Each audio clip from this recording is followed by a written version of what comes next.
விஜய் அவர்களுடைய பரப்புரை செப்டம்பர் மாதத்திலிருந்து ஸ்டார்ட் பண்ண போறாங்க அப்படின்னு சொல்ற அந்த பரப்புரை கண்டிப்பா திருச்சியிலிருந்து ஸ்டார்ட் ஆகுது அப்படின்னு சொல்லும்போது ஏகப்பட்ட தடைகளை நம்ம பார்த்து கொண்டே இருக்கிறோம். நிறைய இடத்துல அவரால் பேச முடியாதுன்னு சொல்லி தடை உத்தரவை கொடுக்குறாங்க.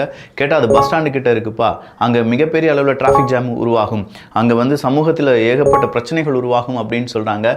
இதனால காவல்துறை அனுமதி கொடுப்பதை மறுத்து மறுபடியும் அவங்க கிட்ட கண்டிஷன்லாம் சொல்லி 23 கண்டிஷன், கை அசைக்க கூடாது, கால் வெளியில் நீட்டக்கூடாது, பின்னாடி 3 வாகனம் முன்னாடி 2 வாகனம் தான் போகணும், நிறைய பேரை கூட்டம் கூடக்கூடாது, எந்திரிச்சு நிற்கக்கூடாது, நான் என்ன செய்யணும் என்ன செய்யக்கூடாது அப்படிங்கிறதெல்லாம் சொன்ன இந்த காவல்துறை அதிகாரிகள், அதே காவல்துறை அதிகாரிகள் உதயநிதி ஸ்டாலின் அவர்கள் இப்போது பல இடங்களிலும் பரப்புரை செய்து கொண்டிருக்கிறாரே. அவர் பாட்டுக்கு கையசைக்கிறாரு, மாலை வாங்கி போடுறாரு, பேர் வைக்கிறாரு, இதெல்லாம் செய்கிறாரே, அது அந்த லிஸ்ட்டில் வராதா அப்படிங்கிற ஒரு கேள்வி உருவானது என்றால் இன்னையிலிருந்து நோட் பண்ணிக்கோங்க. உதயநிதி ஸ்டாலின் அவர்களை முன்னிலைப்படுத்த போகிறார்கள் திமுக ஏன் உதயநிதி ஸ்டாலின் அவர்களை முன்னிலைப்படுத்த போகிறார் அப்படிங்கிறத நீங்கள் கேட்கலாம். அவர் ஒரு சிஎம் மெட்டீரியலாக தானே இருந்தார், ஆனால் கொஞ்ச நாள் அவரை சைலண்டாக பாதுகாத்துட்டு இருந்தாங்களே, திடீர்னு அவர் களத்துக்குள்ளே புகுந்து விட்டார் அப்படின்னு சொல்கிற மாதிரி ஒரு பெரிய பிம்பத்தை ஏற்படுத்துகிறார்களே அப்படிங்கிற ஒரு கேள்வி உங்களுக்குள்ள இருந்துச்சுன்னா அதுதான் திமுகவினுடைய ஸ்ட்ராட்டஜி.